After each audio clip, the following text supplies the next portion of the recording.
Okay, so much like the theory, and now we're coming to the practical part, and we're going to use the same mass parallel benchmarks again, but this time with the Scorep implementation.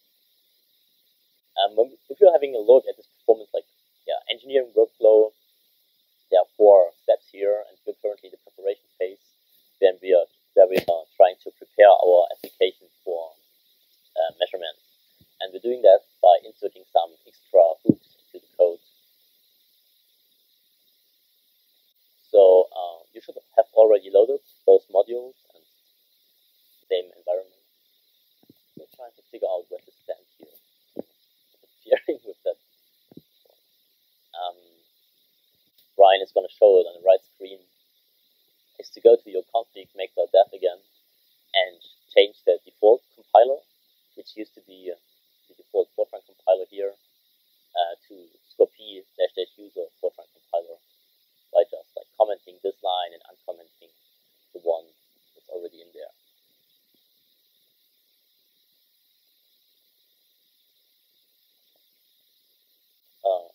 Be sure that you're in the root directory of this example, so of the benchmark, and you should do make clean to remove all the object files and intermediate files from your last compile without Scorep. And if you do make suit for the full make command again, you should see that now the compiler is invoked as Scorep-user compiler. But apart from that, everything else works the same. Does it work for everybody? So once you have done that,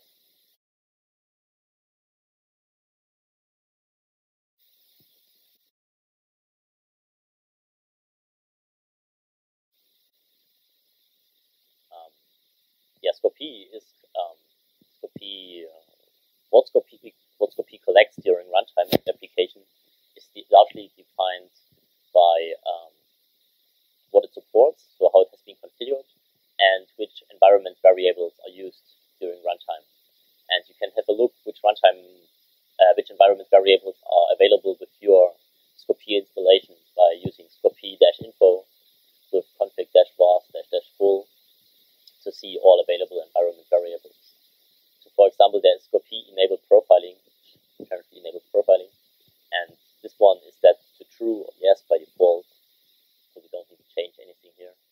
But you as a developer, you know which kernels are very important, and you might want to put in some macros to say, okay, this is the beginning of my most important kernel, and this is the end of it, or this is the beginning of my important, the end of it, and those will show up in the trace or in the profile just as the compiler instrumented functions. Okay, so since we have created our instrumented binary, we should go to this bin.scorep directory and make sure that the btm set executable. And we're now going to copy another batch file from the job script daemon directory, which is called scorep.sbatch, to this binary directory. Okay, so just as with the normal run, we're going to submit this batch file to our batch system using sbatch. So since we are collecting additional information, additional performance data during this run, there will be some overhead associated with this run, in contrast to the standard run. And how much overhead this is really depends on what you're doing. So are you collecting a profile? Are you collecting a trace? Are you collecting information only for some user instrumented regions, or are you collecting information for all compiler instrumented regions, for MPI calls or not? And are you doing sampling or tracing? But first of all, you have to decide if this overhead is acceptable for you, for your run, and 2 to 3 times regularly is not acceptable. And if it's not, then you have to see, or you have to look at what can be changed for the instrumentation, for the measurement, to reduce the overhead to an acceptable one, but still get some performance insight into your application. And yeah, this goes to the analysis part, where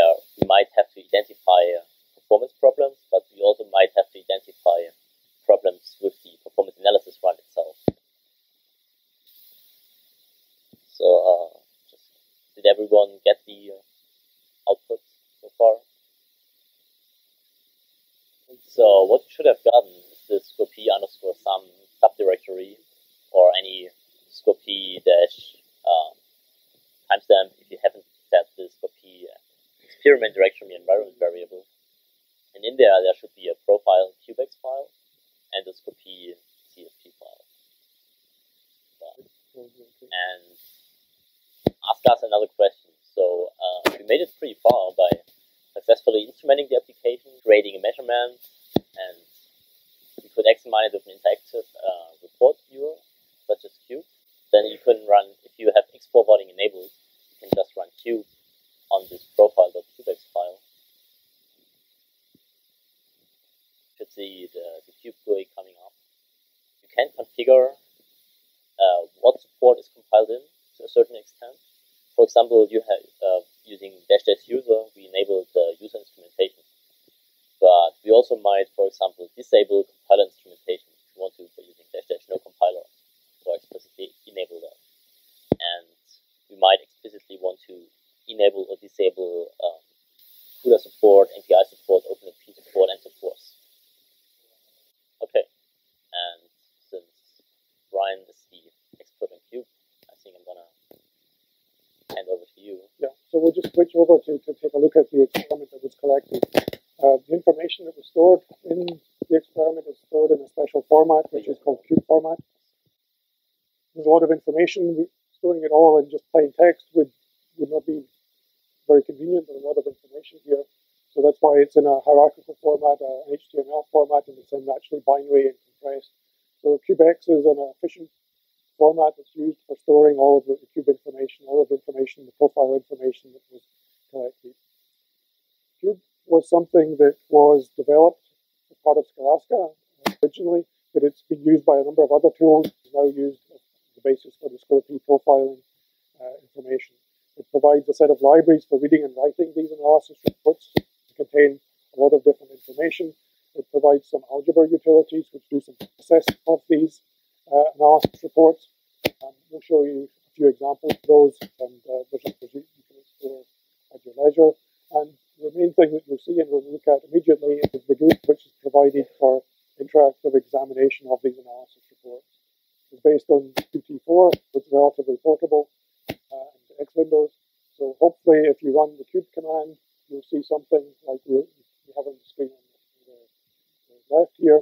It'll be different for you because it's your measurement you're looking at. The numbers will vary slightly, and it's based on the idea that we have 3 dimensions of information. We have performance metrics, which is 1 dimension, the different times functions of the time that we're taking to execute, the number of bytes that they're reading and writing. All of those are different performance properties, different metrics that we would like to collect and be able to present and show to you.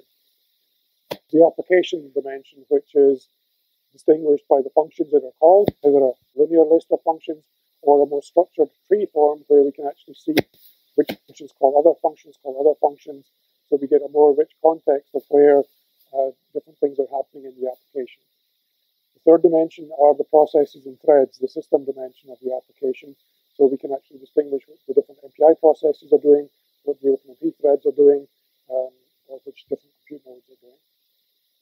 So we have these 3 dimensions of information that we have measurements for, and which we've got analysis for, we'd like to present here. We can present them as 3 tree browsers, which are coupled to each other. So when you select something, it has an impact on what happens in the other 2 dimensions of this cube. But the Cube GUI gives you a framework for examining these analysis reports. It shows you the numeric values of the metrics, which are interesting for looking at precise comparisons between values. It also gives you a color coding, and the color coding is to allow you to identify the most significant values, the severest values at a glance. And the color coding that we use goes from blue for low values up to red for high values. The color coding can be changed as appropriate, but that's the default color codings that are shown, where you can identify where most of the time, most of the high values are by looking where red values are. So the scale will depend on which metric you're looking at and what focus you're focused on. So depending on that focus, the scale will change. On which metric you select and how you focus things, the scale for the colors will change. The other thing that's important is that these trees show their value when you interact with them, when you expand and collapse these trees. Whenever things collapse, as it is at the moment, we're seeing aggregate values. So we have, in this case, a lot of processes and threads executing the entire application, and those values aggregated together are showing a time here of 2000 seconds. If we were to click on the tree on the right-hand side and expand it, we see that there are 4 compute nodes being used, and if we expand those further, we see each of them had 2 MPI processes, and each of the MPI processes was running 4 threads. C++ 11 threads are not yet supported. I'm not entirely sure if or when they can be supported, but we're looking at what sort of additional threading models are of interest we'd like to support in future. Here we have OpenMP threads, so that's why you're seeing things called master and OpenMP threads. We also support POSIX threads, P threads, and in future versions we're currently working on support for Qt threads, ACE threads. We've had support for OpenMP threads since the beginning because OpenMP was widely used and we needed to support it. At the moment, I don't think we have an API that we export for that. It's something we need to look into. It may be interesting and important, but at the moment, the different threading models are different enough from each other that we currently have to add additional support in Scorep. So the fork join model, which is used by OpenMP, is quite different from the create wait model, which is used by POSIX threads. The other programming models, we're seeing how those fit together as well. But once we have the basic threading model support in there, maybe an API can be provided, which would allow you to use that for other programming models as well. But this is so new that we're still in the early stages of this. Well, if you're using pthreads underneath and you have pthread monitoring enabled, then you should get the pthreads information. How easy it is to map that back to something at a high level C++ activity, I'm not so sure. So, as I said, this is something that's relatively early that we're still experimenting with, and we know we have much more to do there. But this is the direction that we're going, because we see more and more of these new threading models. And the C++ 11 is so new and so limited support available. We're not there yet. I know that concurrency support has been in Fortran for 2008 or something as well. It's been in there for a while as well. We don't have that either. Things that the compilers do internally is very difficult for us. Things that are done at the library level, like POSIX threads, are relatively easy. And we're still working out how far we can go without needing additional library support, additional compiler support, which may or may not be an issue. But we definitely want feedback from you what additional threading models you're interested in and you'd like to see. At this point, I'm certainly giving no guarantees if or when they will be supported to know what is interesting and what you should look at next. The values that are shown here are the values, or you're seeing the values change as we open and expand, open and close these nodes. So when it's opened, we see that each of the threads is taking about 60 seconds, which was the runtime that we were expecting. But when the node is closed, those values get aggregated together, and then it's up to something like 250, 260 seconds. So we're aggregating the time for each thread together to give you a process time. If we aggregate the nodes together, we get the total time of all of the processes running in this partition of the machine. And that's where the 2000 comes from. So the values change depending on whether these nodes are open or closed. If we want to get a high-level picture of the totals, we have the nodes closed. If you want to refine things and look at things in more detail, we expand things to the level that we're interested in. I hope that's clear to you, and the best thing is to just try it yourself. And what we've done for the process and thread tree on the right-hand side can also be done in the middle pane. And here we're seeing the total time in main is 2000 seconds. As we expand it, then we get a breakdown. And this time we get a breakdown of what's happening inside main. And the color coding is telling us that most of the values are blue here, meaning that they're small, relatively small. Whereas the value that's in red, if you can distinguish it, is actually where most of the time is spent, in this case, most of the 2000 seconds. When we have selected that value, the value is shown here in the tree, underneath the tree, in this panel at the bottom. And it's shown also as a percentage value, so here 99%. 99% on the scale is obviously red. We expand it further, we'll see what's happening inside that iteration loop.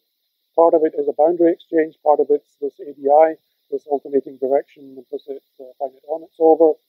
And then inside that, we are seeing that there's X, Y, and Z solves and some computation on the right-hand side.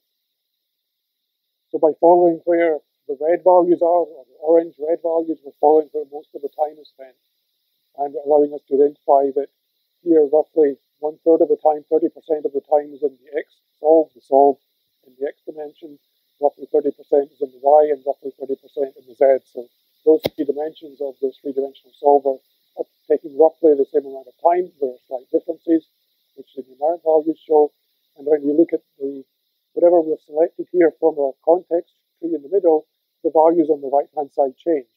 So this 640 seconds or so, depending on which one is selected, changes the values, changes the focus for the values that are coming to the right of that. And then we see the breakdown of that Z solve time across the compute nodes, across the MPI processes, across the threads. If we were to take another metric like visits, this tells us how often things are executed, the number of times that they're called. So here we're seeing that these matrix vector subtraction routines are called something like 700,000 times. And each of them is called 700,000 times in the X direction and also in the Y and the Z direction as well. And when we've changed the focus to look at the visits and this X solve, we're now seeing the number of times across the different MPI ranks. They're more or less, but there's actually slight differences that some of the ranks call those functions slightly less than others. And that's because some of the threads do different amounts of work. The master thread in particular is doing a little bit more work than some of the others. The purpose of this exercise was just to give you a little bit of familiarity with how things are presented, to see how things change when you click on things. The values seem to change to the left and right, or they change to the right-hand side of what was selected. And by expanding and collapsing this tree, we can get a different focus on what measurement we're looking at, or we can get some different detail of what's happening on different parts of the program, different processes and threads. Here we're seeing inside our parallel region, we're seeing a breakdown of the time in these parts of the code, in these 5 different routines. These are, of course, very interesting and important routines for this application. But if we look at how often they're called in the visits count, we'll see they're called hundreds of thousands of times in every thread. So the measurement overheads for these routines in particular are very high. And these are particular routines that we would like to automatically identify or easily identify and remove from the measurement. Removing them from the measurement means that we won't include them and see them as a breakdown in the time here.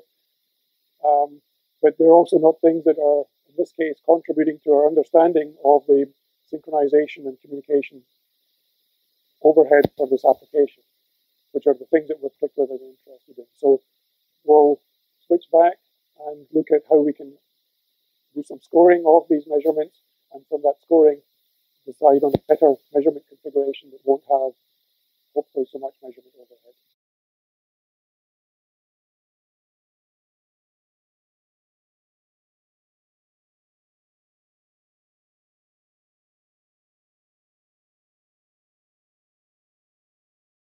Explaining the difference between inclusive and exclusive execution.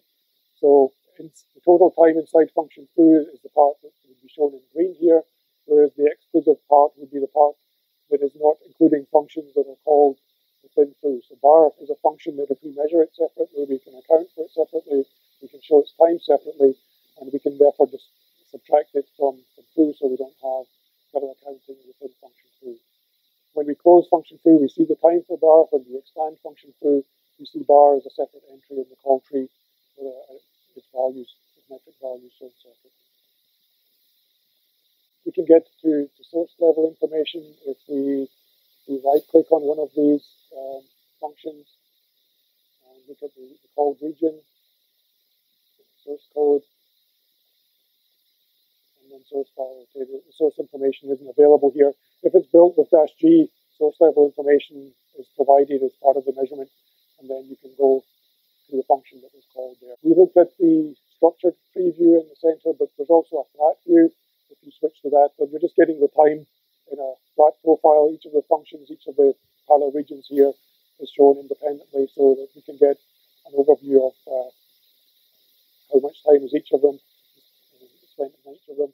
Typically, that's not so useful for the MPI functions, which are called at different parts of your application, and therefore you'd want to actually distinguish the time in the barriers called at different points or the collective operations called at different points.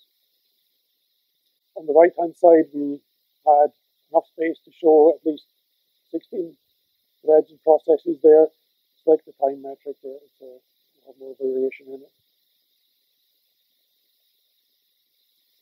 So we're selecting time, we're looking at the iteration time, and in the box plot we see the variation of that iteration time across the processes. So if we're dealing with more than 16, more than 32 processes and threads where the preview is not so convenient, the box plot is a convenient way of seeing the range of values. The highest value, the extreme value, is the part of the bar at the top. The bar at the bottom is the minimum value. This square value in the center is showing where the 75th to the 25th quantile is, so where 25% of the values are below this, 25% of the threads have values above this, and we have the mean and the median values shown within here as well. And if we just click on this bar here, it'll actually bring up the numeric values for those and explain the values we're looking at. So that's another representation that's more useful when we're looking at a larger range of values or when you want more of an overview of the range of values. At the top here, we're looking at absolute values, but we can also reconfigure the trees up here to look at different things. So the peer percent value is a useful one in the right tree. Here we've taken the highest value for a single thread. We've set that as the highest value, 100%, and then we're seeing the range of values as a fraction of that highest value. So it's showing the variation of that highest value in that tree here. So depending on which tree we're in, we have different display modes that can show information and color the information in different ways. Here we go again, by looking at the peer percent, seeing the range of values, the percentage values compared with the maximum thread. One of the threads is going to have the highest values, the other threads will have some proportion of that highest value.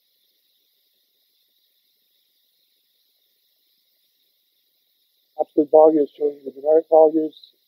The selection percent depends on which focus we have for the selection on the left-hand side, or if we're in the system tree, we can look at all of the threads as equivalent values, as peer values, take the highest value and use that for scaling the peer percent highest value. If we do a right shift click, then you can select multiple things from this tree, so we could see different values at the same time. So there are different things that you can try out, and if you're interested in, you can see what happens. If there's something that's not explained, if you go into the help menu and go to the what's this, or shift F1, and then click on something, it will explain what is being presented in that part of the display, and save you needing to go to refer to the user guide to explain things. I don't want to go through the examples here, but there were a number of analysis utilities that we could use. There's a cut one which we could use to cut out the iteration loop into a separate analysis report and just focus on that. There's a differencing utility which would take two analysis reports and take the difference of them, subtracting them value by value, one from the other. And so there are a number of simple utilities based on these analysis reports which you can try out later. As I said, we already did the measurement, but the question is how good was our measurement? And since the overhead is 2 to 3 times, apparently it's not very good, right?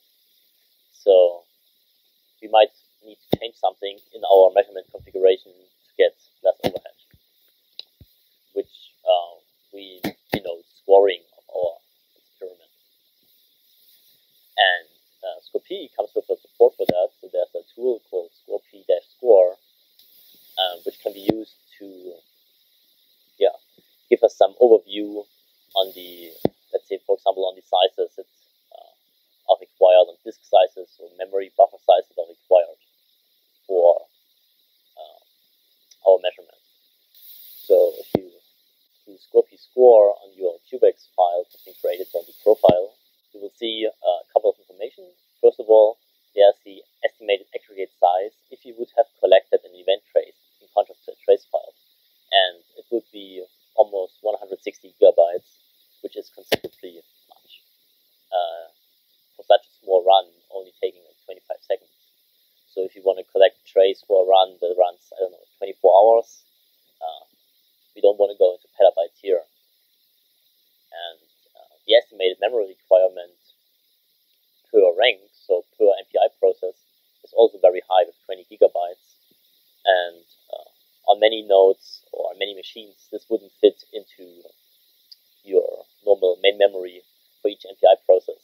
So we need to flush to disk during the run, which can perturbate your measurement even more intense, as MPI processes may be forced to flush at different times, and so the interaction among the processes is perturbated. And down here we have like an aggregate of all the functions that have been called, classified by what type of functions they are. So there are pure MPI library functions, which are denoted as MPI, and same is for OpenMP using OMP. There's also user level functions, which do not call any other MPI or OpenMP functions underneath. And there is COM, which means combined user plus OpenMP or MPI. So main, for example, will be in the COM, since it's a user-written function, but it calls OpenMP or MPI at some point. And all is the aggregate of all those in this tree.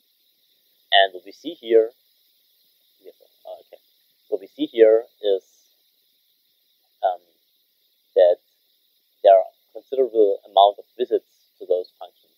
There are about 6.5 billion visits or 6.5 billion function calls, which really is a lot. And if you need to collect one event per one event per function call, or enter an exit event, then this would sum up to 160 gigabytes of total memory. And you would need about 21 gigabytes here per rank. So you can also use the Score utility to get a breakdown by region, not only the aggregate across all regions, but also by each specific region by using the -r with the profile. And what we see here is, so this is like sorted by the maximum buffer size, that for these 6 user regions, which do not call any MPI or OpenMP underneath, those make up for all those 6.5 billion visits, almost 2 billion visits per function, and they also make up apparently for the buffer size, since we have a lot of visits here. And second interesting thing is that they make up for almost all the runtime of your program. And if you remember our cube output, if we had a look at the profile with cube, those were those small functions called within the XYZ solver routines. And we would need 20 gigabytes just for these 6 regions. So now the question is, of course, this is an important function for us, because it's called 2 billion times, right? So it makes up a lot of runtime of the program, or a lot of interesting information about the program. But we can't collect each of those function calls. So maybe it's enough if we collect only the surrounding do loop, the OpenMP do loop, for example, and do not instrument every of those function calls to reduce our perturbation and reduce the measurement overhead. So what is revealed by this scoring? The total size of the event trace across all MPI processes and threads would be about 159 gigabytes, and the maximum trace buffer size in main memory would be 20 gigabytes per rank, so per MPI process. And if you only have a smaller buffer available, or if you set a smaller buffer, then Scorep is required to flush the information to disk, which takes a lot of time and can severely perturbate your application if you have a parallel MPI application. So almost all of this 160 gigabytes are in those user regions, which are purely computational. So they are not on a so-called COM call path, as there is no MPI or OpenMP in there. And since we're having an MPI OpenMP program, we're mainly interested in what is happening with the MPI calls. For example, do we spend a lot of time in MPI wait, or does our MPI send has to wait a long time? And we're interested in our OpenMP loops. However, these user regions only contribute to a third of the runtime of the program. So even though they are called, they make up for almost all the calls, function calls, they only make up for 1/3 of the runtime, which means they are very small, very frequent functions. And this causes a lot of measurement overhead for those very small routines. So there are two lessons to be learned here. First of all, we need to specify an adequate trace buffer size, if possible at all, so we don't need to flush to disk during runtime. And we can also specify what's called a filter file for those user regions. So they are instrumented, but they are not measured at runtime, which means there will be still a little bit of overhead during runtime, since we're going to get a call into Scorep, but we're not going to collect any information about these and not going to write them to memory. So the amount of memory required will be much less, and the perturbation and overhead will be much less as well. And for that, Scorep supports so-called filter files. And if you have a look at the prepared Scorep filter file in the config subdirectory, you can see it follows a certain syntax over here. So it begins with Scorep region names begin and ends with Scorep region names end. And then there is the exclude statement, which means that the following functions will be excluded from the measurement during runtime, not during compile time. And there could also be an include statement as a whitelist. So this is a blacklisting of function calls, and there might also be a whitelisting of function calls. And the name of the function to be excluded or included can be used as regular expressions. So we want to exclude all of those bin, VCRHS, star, or asterisk, which means all of that begin with that name and any other string followed. So the inline functions will show up as part of the functions they are inline to. But on the other hand, you might want to argue in a way that if the function is inline, then it's one of those very small functions, and you probably don't want to see it on its own. And once we have this filter file specified, and we have already done that for the purpose of this exercise, we can see what would happen approximately if you would run with that filter file by using Scorep score with the -f. And now Scorep score takes into account that those functions are filtered or excluded and included during runtime, and it tries to come up with a new trace size. So the aggregate, as you can see here, the estimated aggregate size for the whole trace across all MPI processes is only about 350 megabytes, and the main memory required per MPI process is only 53 megabytes, which is a considerably small amount of memory today, and can be considered quite well suited for what we are trying to do. Do the -r and get a breakdown by region again. Then first of all, we see that those user regions are now filtered. This is marked by a plus, and this is what we wanted to do. And on top here, we see also what is filtered, what is not filtered, and in which call paths there are filtered and unfiltered functions. So since we didn't filter everything in all, there apparently is filtered and not filtered functions. The filtered functions are shown up on their own, but since we didn't filter any OpenMP function, this is marked with a minus here. Now what to do, how to set up the filter file. We want to do the actual measurement with the filtering file enabled. So we're gonna go back to our batch file, your editor of choice. So go to the bin.scorep and do bin scorep sbatch. What we're going to do now is tell Scorep to use this filter file at runtime by using the Scorep filtering file environment variable. And total time in seconds is now 29 seconds, which is considerably less than 65. It's still higher than the 25 seconds we had beforehand. And now we could estimate again, are we fine with that amount of performance overhead or runtime overhead, or do we need to filter something else? Do we need to filter anything during compile time already? But for the purpose of this exercise, we can estimate also do an analysis report on that one using Score without any filtering file or so appended. But this time be sure to use the sum with filter or filter, however you called it, experimentally. Okay, should we go on with PUPI at that point? Or so you can look at